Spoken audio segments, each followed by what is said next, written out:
বাকি আছে? ঠিক আছে, এবার রেড কালারের বলটাকে আমি ঢুকিয়ে দিচ্ছি।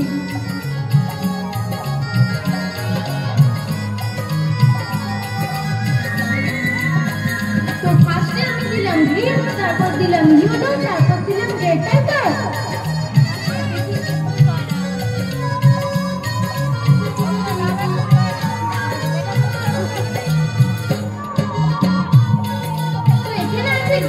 আর এখানে হয়ে গেল লেফট।